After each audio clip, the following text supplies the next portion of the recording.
collect my thoughts.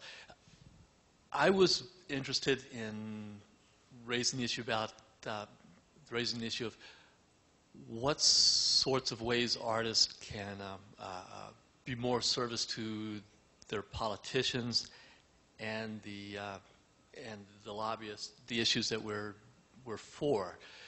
It seems to me that there's kind of a lack of imagination. When you want to get the word out, the immediate reaction is to go to the media and buy space. There's lots of media around that a lot of us have abilities to use and communicate with and want to, but it's hard to get access. I used to do maps for the assessor's office, and I drove through Alderman Munoz's neighborhood, and I was impressed by all the murals. That was the way I defined the neighborhood, was with images of all the murals in the neighborhood. Things like this, there are a lot of building sides. There are broadsides, something that's not done much anymore, but they're single sheets of paper that can come out on a daily basis or a weekly basis, just whenever they're needed, saying something very specific in the news about a particular issue or the news of the day. These are ways that we might be able to, I don't know, just a couple of ideas to toss out, but how can you interface with your politician and maybe make public, reach the electorate and your fellow constituents with your point of view on a continual basis and more often and easily. Thank you. Well, yeah, I think one of the best ways to start doing that is to think in terms of a long-term relationship and something that you're going to build over many years. And that's the best way to really have a good, strong relationship. Don't think of it as, well, every time there's an issue, I'm just going to go in and put my 2 cents in, and then we never see you again. Like I said, I've been lucky enough to have a lot of volunteers and friends in the artist community or the arts community who have been there for me throughout, especially in the last few months. And they've brought many good ideas to the table. The latest one being what we were just speaking about before I came here, which was to have this rotating art in my ward office.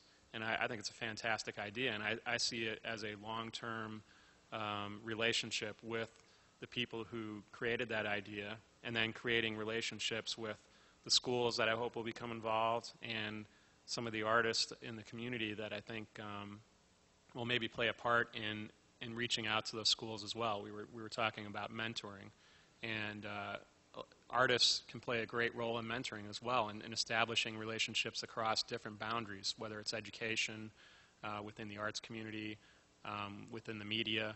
So you really have to reach across, and drop the barriers and try to reach out and think in long term. From a nonprofit perspective, we are always looking for creative ideas and more creativity in the way that we're trying to share our messages and plan events. I had this big brainstorm maybe 3 weeks ago that I thought the way to win this issue and move forward with the deadlock in Springfield was to have some kind of big display at the Capitol building with all of these people's pictures that could just hang there, that people, the legislators, would have to look by and see all of these real people in Illinois who have no health insurance. I don't necessarily have the resources or the artistic ability or anything to make that happen. So I think that I would really challenge all of you, if there are issues like healthcare or education, or there are so many nonprofit organizations in the city, go to their websites, do some research, and I guarantee that if you called them saying, I'd like to volunteer or help out, or, is there an issue you're working on that you might need a visual idea, a candlelight vigil, how can you do that in an interesting way? That is a real service that artists could provide to the nonprofit community. I'd also like to add there are a couple of things that we'd like to urge you to do from the Alliance's viewpoint. We'd encourage you to join our network We distribute monthly calls to action. As Lisa mentioned before, there are two appropriations, budget appropriations, that we're watching closely in Springfield, the budget for the Illinois Arts Council and the budget for the Illinois State Board of Education's Arts and Foreign Language Grant Program. The other thing that we invite you to do is partner with us locally. All politics is local. We made a strategic shift a couple of years ago. We used to take groups of advocates down to Springfield once a year to carry our message. Well, now we're doing strategic outreach in neighborhoods, in communities. It's great to go and visit an elected official, and I know that if I came calling, the alderman would invite me into the office, but if I really want to carry the message, they want to hear from their constituents, their voters, and we invite you to partner with us on local events and activities. We have time. We'll take one last question before final thoughts and comments. Hi. I'm not an artist, so I can raise this issue. Artists are often very independent, and people who really value their time alone in their studios or being creative. Some of them are even maybe could be described as anarchists, or moving more in the direction of not really wanting to join a social collective and advocate and get involved in a community.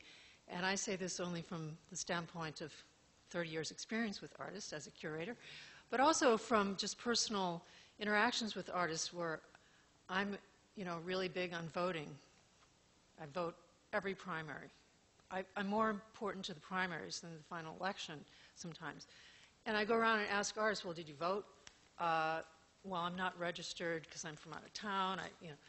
So how do you solve the basic problem of having a constituency, an arts constituency, that often kind of is antithetical to organization of the type that you need to advocate for the arts?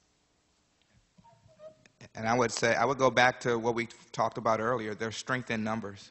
And I realize the difficulty in sometimes organizing artists, and it's like herding cats. But the issues should bring us together. The issues should bring us together. If you're concerned about having a vibrant arts community in Chicago, throughout the state, the arts and the power of the arts should bring us together. Organizations, those of you who partner with nonprofit arts organizations that rely on public dollars,